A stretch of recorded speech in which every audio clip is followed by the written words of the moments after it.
Welcome to Making a Murderer, Rubberducky YouTube channel. All right, you guys, we're starting a whole new week. I really appreciate you coming along for the journey. And we are going to do the daily MaM reading, which is our CASO Investigative Reports. We're going to do pages 201 through 210, and that's going to be part 21. Page 201. Type of activity, telephone interview with Daniel G. Vincent Mel White. Date of activity, 11/09/05. Reporting officer, Sergeant Bill Tyson. On Wednesday, 11/09/05, I, Sergeant Bill Tyson of the Calumet County Sheriff's Department, received information from a family member there was possibly a truck driver who fills propane tanks, and the truck driver who filled the propane tanks was on the Avery property on 10/31/05 and may have seen Teresa Haubock's vehicle on that property. I returned a phone call and did receive a number for a family member who attends UW Stevens Point. Upon talking to the family member, I was informed she had a friend named Amy Vincent, and her friend's dad was on the Avery property on 10/31/05, filling the propane tanks at the Avery residence. The family member informed me she would attempt to locate Amy Vincent to get a telephone number for her father. I got a call from the family member with Daniel Vincent's home phone number and cell phone number. On Thursday, 11/10/05, I did place a phone call to Daniel Vincent. Upon speaking with Daniel, he confirmed that he did deliver propane to the Avery residence on Monday, 10/31/05. I asked Mr. Vincent where on the property he was. He stated he had to fill up the tank at Alan and Dolores Avery's residence. I asked Mr. Vincent if he went down the road to Steve Avery's residence. He stated he did not. Mr. Vincent indicates his work order was only for Alan and Dolores Avery.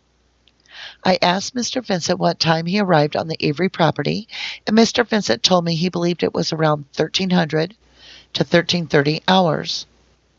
Mr. Vincent stated he would look at the work order slip to confirm the exact time and would get back to me with that information.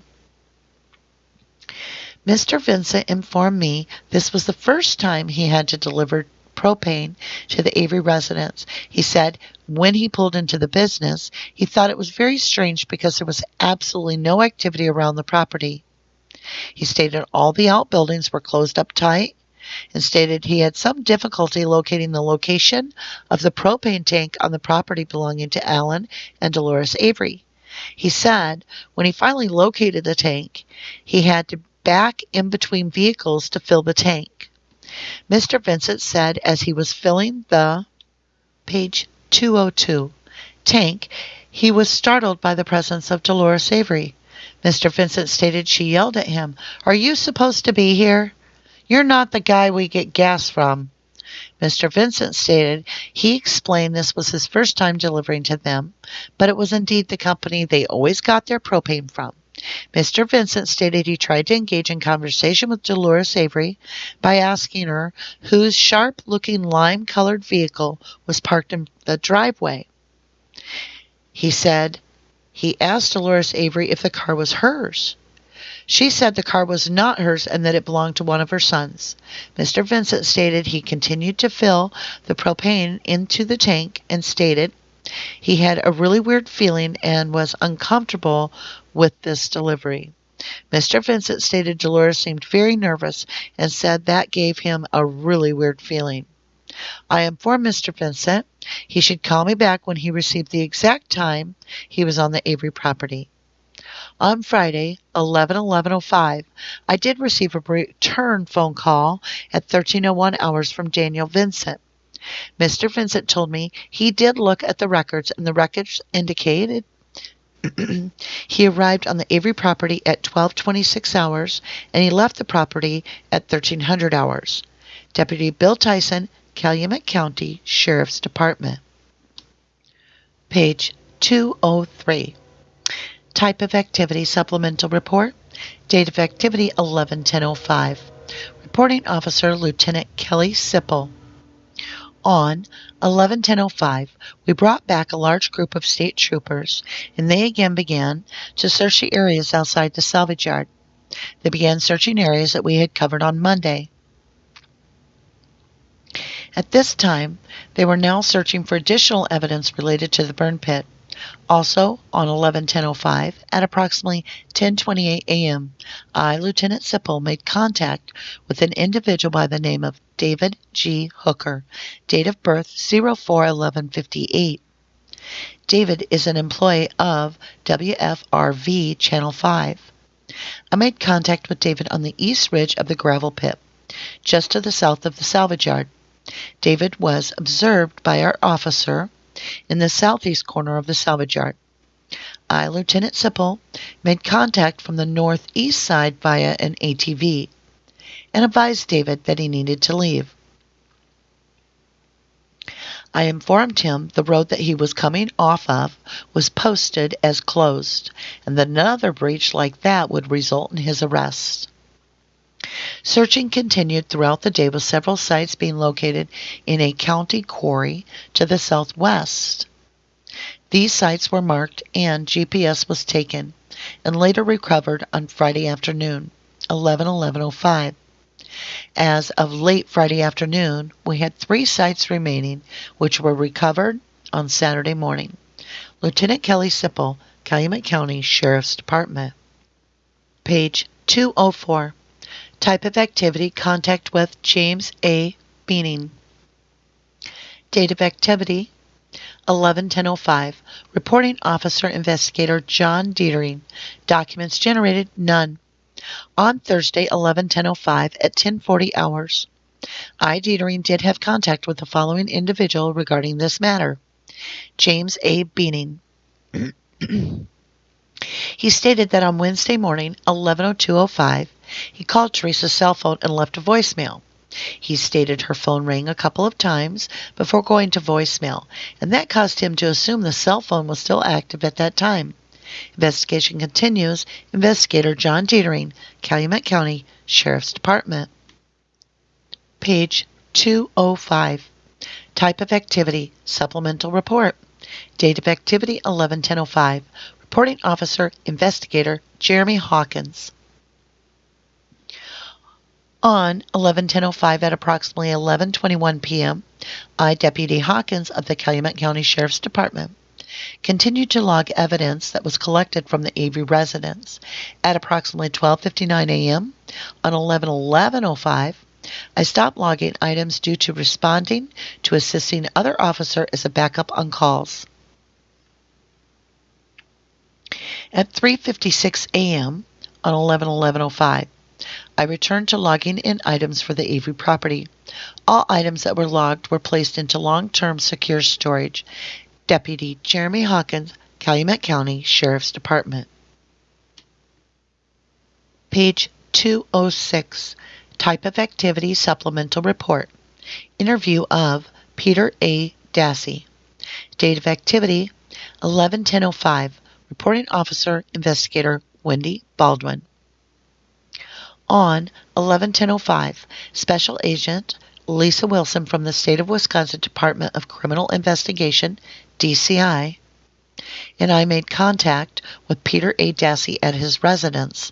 This would be the interview of Peter A. Dassey. At approximately 11:35 a.m. on 11/10/05, we began our interview with Peter A. Dassey. I asked Peter to describe his relationship with his ex-wife Barbara. Peter said they were married for approximately 6 years and were divorced in 1996. He said they had 4 children together during that time. He said during the last 3 years, the relationship had gone bad, that they weren't talking to each other, and there was no communication. He stated Barbara had been going out a lot. He stated that they had tried to go to counseling for their problems. However, she did not attend any counseling. Peter said they did date for a year or 2 before living together, and then she had gotten pregnant with their first child. Peter said then they got married. He said the relationship was good for the first 3 years prior to the marriage and for about 3 years after they were married.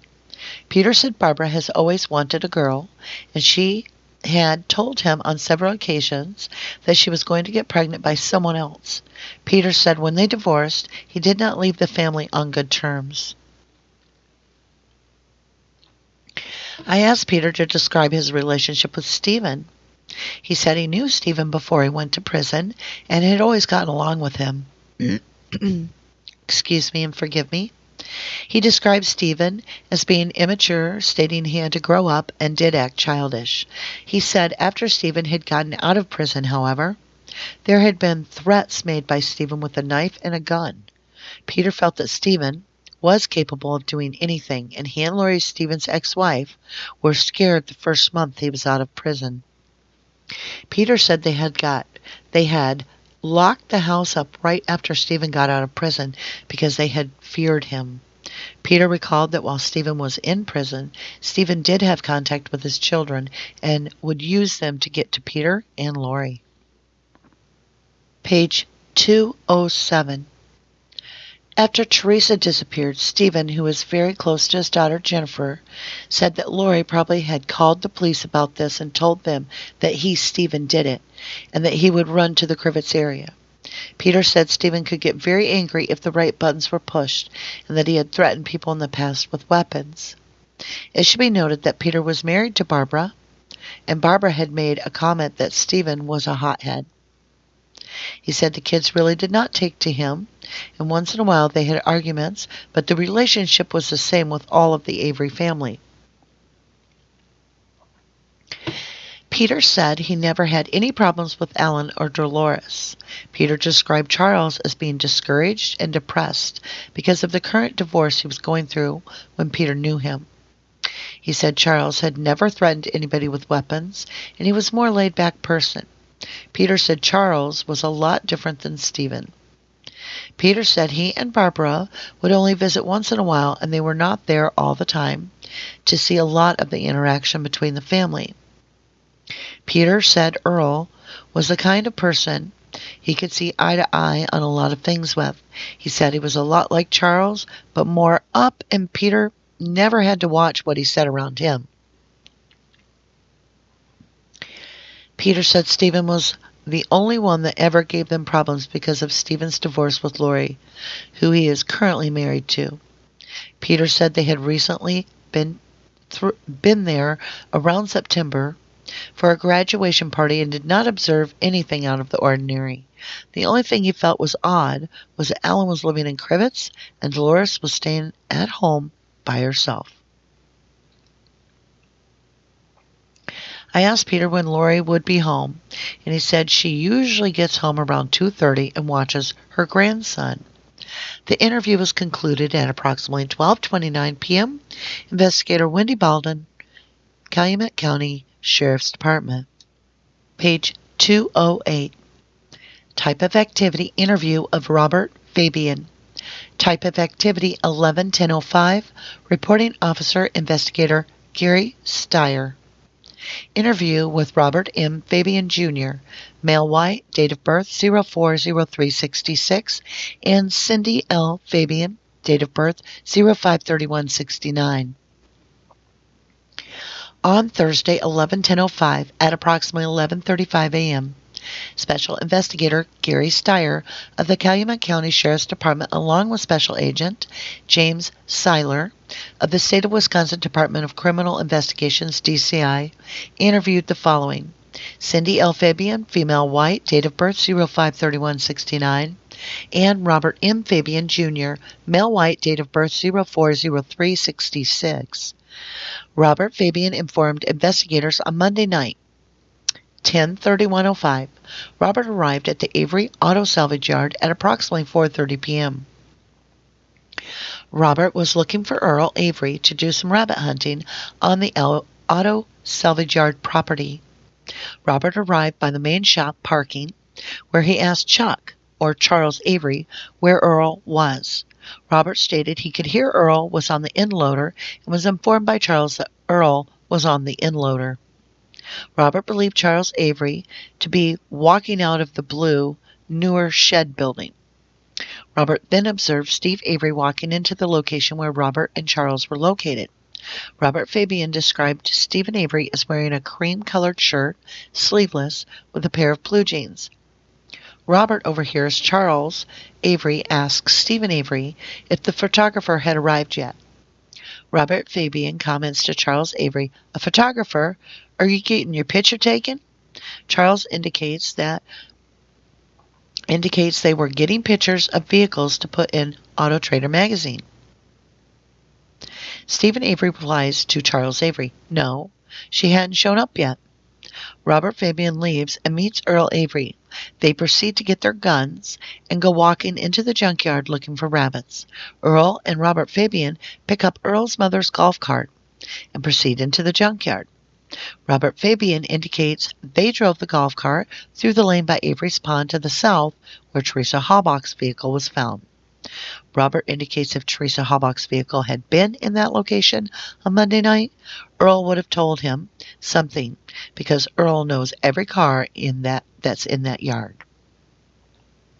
Robert Fabian indicates Earl picks up 2 trees and places them in the back of the golf cart, and they attempt rabbit hunting in the lower pit area. Page 209. After being unsuccessful, Earl and Robert proceed back into the yard and drive down Avery Road toward the residence of Steven Avery. Robert, while riding in the golf cart on Avery Road, observed Steven Avery exit his residence and walk towards his black pickup truck, where is a trailer with a snowmobile on a trailer. Robert indicates Steven has changed his clothes. It has appeared Steven has cleaned up. Steven is now wearing a white short-sleeved t-shirt and blue jean shorts. Robert Fabian observed something different in Steven Avery's behavior. Robert Fabian describes Steven's behavior as different and more quiet. Earl and Robert stopped the golf cart, and Robert Fabian asked Steven if he would like to buy a Polaris instead of the black 700 Ski-Doo Z machine, which is on the trailer. Robert Fabian describes this as a joke in which Robert and Steve kid each other. Robert Fabian responds Steven's response is very quiet and seems unamused. Robert recalls Earl asking Steven what he is doing with the snowmobile. Steven indicates he is taking the sled up north. Robert describes Steven's black truck with attached trailer and snowmobile as facing Steven's detached garage. He describes the truck as parked, blocking a side of the garage overhead door. He indicates the detached garage door is closed. Robert observes a smoke burning coming from the burn barrel, located north of the driveway on Steve Avery's residence. Earl and Robert leave on the golf cart, driving a brush pile line, looking for rabbits. When they return, it is dark. Robert observes an older Dassey boy who he believes is either Brian or Bobby with Steven, standing on opposite end of the pickup truck. Robert describes the Dassey boy as wearing a white t-shirt with print on the front. Robert indicates it appears as though Steven is ready to go up north. Robert does not remember seeing any cars or any other vehicles in the driveway of Steven's residence. Robert said he and Earl did not stop, however. Robert yells he should buy a Polaris instead of Steven's Ski-Doo. Robert indicates he believes Steven seemed very quiet, not himself, on the evening of 10/31/05. Robert believes Earl also seemed different as well that day. Robert does not remember seeing any cars in the crusher on Monday. Robert does not recall seeing anything unusual in the area where the human bones were located. Robert says he is home by 6 o'clock p.m. Monday, 10/31/05. Robert estimates it takes approximately 10 to 15 minutes from his residence in Michigan to get to the Avery salvage yard. The following week, Robert receives a phone call at his residence from Cindy's sister, Teresa LNU. Teresa LNU has informed either Cindy or Robert that she has talked to Candy Avery, Avery's wife. Teresa LNU tells Robert that she was told by Candy Avery that Robert and Earl were rabbit hunting on the property on Wednesday, 11/02/05 instead of Monday, 10/31/05. Robert indicates he is sure it was Monday, 10/31/05, because Cindy has taken the children trick-or-treating. Cindy Fabian thinks Steven is fully capable of sexually assaulting, killing, and having domestic violence against women. Robert also thinks Steven is fully capable of doing this. Page 210. The Fabians, Cindy and Robert, indicate Earl Avery also has violent tendencies. Cindy says that Candy has told her of abuses in which Candy has been dragged by her hair upstairs and raped. Cindy also informs investigators they lived at the Avery salvage yard till one night when Earl lifted up her daughter's skirt with his foot. Shortly thereafter, the Fabians left the Avery salvage yard residence where they were staying. Robert Fabian also describes Steven as very weird when it comes to dealing with women. Robert Fabian Jr. describes Steven's comments as, if it's a hole mentally or mindset. Investigator Steyer indicates Robert is referring to Steven having sex with women not based on their appearance. Robert Fabian also indicated the skid steer has folks usually on it, and Robert knows they have a bucket for it, and it usually is in the blue shed. Robert and Cindy Fabian have not talked to any of the Avery clan since Monday, 10/31/05, except Robert called Earl on Friday, 11/04/05, and referenced an alternator. This interview was concluded at 1:50 p.m. Gary Steyer, investigator, Calumet County Sheriff's Department. All right, you guys, let's do a quick review here. I'm starting on page 201. And we're doing a telephone interview with Daniel G. Vincent. And what this is a gentleman has put gas or propane in on the Avery property for Alan and Dolores. Now, I think it's interesting that he puts himself there between 1 o'clock to 1:30, and we'll double check that on what he gave us for the other answer. And it puts him there actually. He left the property right at 1. So he got there a little before 12:30 and he leaves at 1 o'clock p.m. So apparently Dolores didn't recognize him, and she runs a salvage yard, and she probably was a little concerned there. He seems to think that everything's uncomfortable. He felt weird. But you got to remember, by the time he's talking, it's 11:10:05, and it's quite evident at this point they found the RAV. It's all over the news.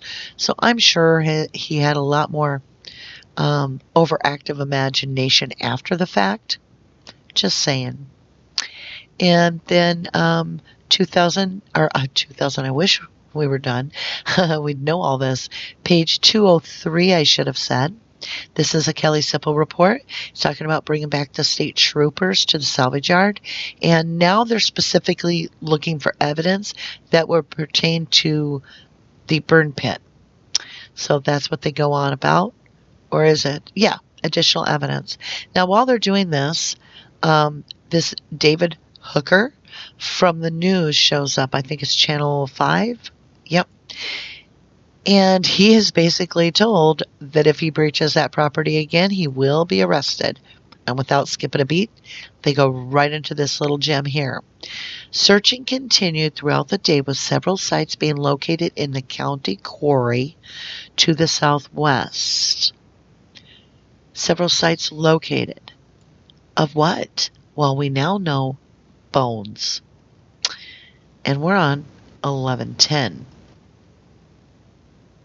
Thought the bones were found on the 8th, you guys. These sites were marked by GPS. Oh, and GPS was taken, and then later recovered on Friday afternoon. So what are we getting out of the quarry where they're recovered at 11:05? And Kelly Sipple is stating basically that the bones are not recovered until 11:05. And we know that because they're referring to the 3 sites here, which were recovered on Saturday morning. So Saturday morning would actually put us on the 12th. Am I right or wrong? Would it be 11th? Let's think this out. The 5th is, okay, the 5th is Saturday. So then you've got Sunday the 6th, Monday the 7th, Tuesday the 8th, Wednesday the 9th, Thursday the 10th, Friday the 11th, and Saturday would be the 12th. And we're going to find another report where they state the first time they find the bones is on the 12th. If this is all true, how can Eisenberg testify that she received the bones on the 10th? Something's wrong again with the dating system. Driving me crazy. Let's see here. This is kind of interesting. It's this gentleman named Beaning, and he reports that he did call Teresa Halbach's phone, that he did get her voicemail, and that caused him to assume that her phone is still active. And we're talking about on the 2nd he called. I may have said the 12th. I meant the 2nd. My apologies. Okay. And then we have this little evidence thing here, and it's weird because it's 11:10:05. He's talking about 11:21 p.m. He's continuing to log evidence. At approximately almost 1 o'clock in the morning, he stops. He goes to bed or does something. He says assist other officers is back up on the call. So they went all night long?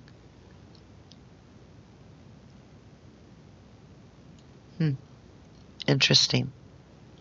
And then we have Peter Dassey's interview, which, you know what, it's a little tainted because we are talking about divorced people. And yeah, I think we all feel like our exes are monsters. So I take this with a grain of salt, honestly. I can't help it. I disagree with a lot of the way my exes did me. But some of the things he says are quite interesting in recalling. Now, keep in mind, he was with her for approximately 6 years. Or they were married for 6 years, and then weren't they dating for several years before that? So by now, you would basically have formed opinions. And let's see here, Peter, to describe his relationship with Steven, he knew him before he went to prison. He always got along good with him. But he did describe him as immature, did act childish. I'm sure that was true. You know, he didn't have a lot of experience growing up on the outside real world. So that could be why Steven felt immature to him. He did talk about there had been some threats made by Steven with a knife and a gun. I don't know what that's referring to, but where did he get that? Was it from Lori?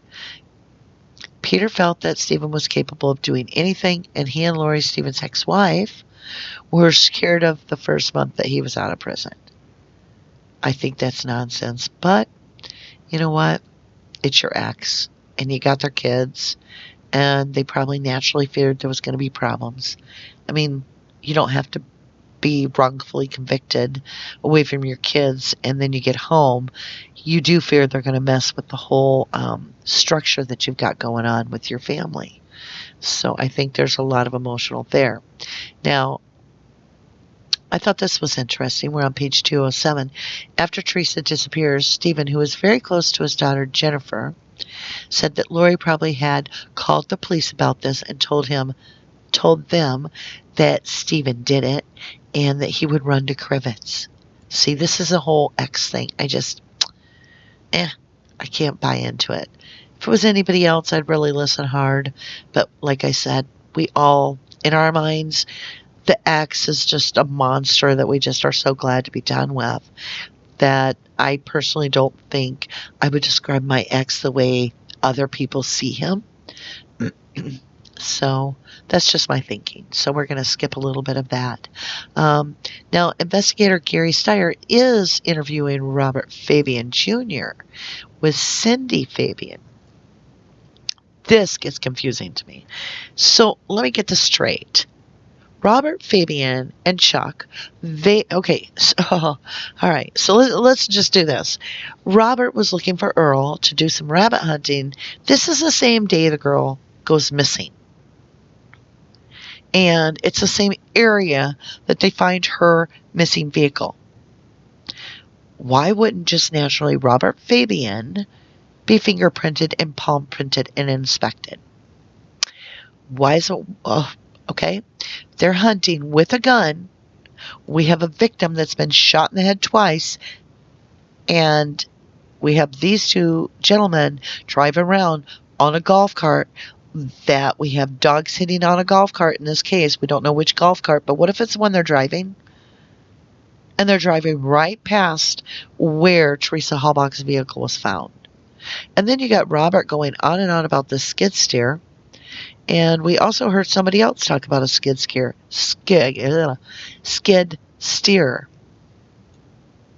He talks about Steven changing clothes. Well, that could have been just simply he had on his, grimy clothes from the day and he got hot, took a shower, put on a pair of shorts. People do that. So here we go. Let's go right here. Robert Fabian leaves and meets Earl Avery, then proceeds to get their guns and go walk in the junkyard looking for rabbits. Earl and Robert Fabian pick up Earl's mother's golf cart and proceed to the junkyard, indicating they drove the golf cart through the lane by Avery's Pond to the south where Teresa Halbach's vehicle was found. They claim they don't see it. So we're on page 209. And we're still on the golf cart here. We're talking about Steven walking to his black pickup. Now in here, don't they say they don't stop? Oh, he does say. Okay, Earl and Robert stop the golf cart. Robert Fabian asks Steven, tells him a little joke about the thing. And then Steven didn't laugh. So now that this has all occurred, we're looking, way later, Robert now thinks that's strange Steven didn't laugh. Well, remember, Steven's been on the phone. He's supposed to be taking his fiancée to her required court-ordered meeting. He has spent an immense amount of time today on the telephone, and you'll see that in his phone records, trying to understand why, out of the blue, they are holding his fiancée and not allowing her to go. So he's not a happy camper at all. And he doesn't laugh at the joke. Now, his story does fit with what was said about the snowmobile, and everybody has already said he's taking it up north. He describes the truck as being parked, blocking the side of the garage overhead door. Well, that's normal. He describes a detached garage door as closed. I suppose they're just making notes. He observes smoke burning coming from a burn barrel located north of the driveway on Steven Avery's residence. So you guys, north is, okay, so the salvage yard is behind Avery's. So it's way, way out front, across the driveway from Barb and Steven's a little bit there. When they return, it's dark. So they've been out hunting till it's dark. And this is where he says Steven changed his clothes. And Robert doesn't remember seeing any cars or vehicles in the driveway at Steven's. He also says they did not stop. They just kept going. However, he yells the same joke out, which could be getting old at this point, you guys. And Steven seems very quiet and not himself. Yeah. He doesn't understand what's going on with his fiancée. I mean, you can't just, always fake it for everybody. Steven doesn't know. If Steven knew that he was at that point going to be looked at as a suspect, don't you think he would know that if he had actually done the crime. He would have known not to be upset because of Jody, just to fake it till you make it. Just been like, ha ha, that was so funny. But he doesn't know to do that. That's what's so innocent about this. Robert believes Earl also seemed different as well that day. Interesting. Robert does not remember seeing any cars in the crusher on Monday. Robert does not recall anything unusual in the area where the human bones are located. And then we go on to talk about Candy Avery, Earl's wife, and that she talked to her. And Teresa tells Robert that she was told by Candy while they were rabbit hunting on the property on Wednesday, but actually, or they were actually hunting on the 2nd, but not that Monday. Huh. Robert indicates he is sure it's Monday, 10:31, because Candy is taking the children trick-or-treating. Yeah, probably has. Cindy Fabian thinks Steven is fully capable of doing this. And then we're on our last page for this read. And This is weird again, you guys. I don't like these parts. Okay, Fabian, Cindy, and Robert Fabian. Now, keep in mind, Cindy and Candy are sisters, and Robert Fabian is Candy Avery's brother-in-law. So by marriage, Earl and Robert Fabian are brother-in-laws. So Cindy's a sister, and she's stating that her sister Candy has told her of abuses in which Candy has been dragged by her hair up the stairs and raped. And then one night, Earl actually lifted up their daughter's dress with his skirt, or skirt with his foot. So they actually moved out, which was probably a good idea. They do talk about Steven as weird when it comes to dealing with women. Well, duh. He's had zero experience. It wasn't a co-ed prison. Lordy. I'm sorry, you guys. I'm just frustrated. Bear with me. Okay. Investigator Steyer indicates Robert is referring to Steven having sex with women, not based on their appearance. Okay, so men do talk like that in some cases. Robert Fabian also indicates the skid steer has forks, usually on it. And Robert knows they have a bucket for it, and it is usually in the blue shed. And that's it. So, you guys, I want to thank you for reading this with me, and we will go ahead and do part, what are we going to be on tomorrow? Part 22. Well, that was a very good read today. How confusing is this getting? I mean, little kids getting their dresses lifted? Please. All right, you guys, thank you for joining me on this read, and I look forward to doing part 22 with you tomorrow. And with that, you guys, let's jump over to the next screen here. I want to thank you guys for always staying with me, and I hope that you've been enjoying the new series. We have a new one coming out on this Thursday for the mini MaM, and also for just doing all the public awareness that you do in this case on Twitter, Facebook, on Instagram, YouTube, Discord. We are keeping these guys safe every day by making sure that they stay in the light. And with that, you guys, it's time. So if you didn't do the crime, you should not do the time. Thank you guys and have a good evening.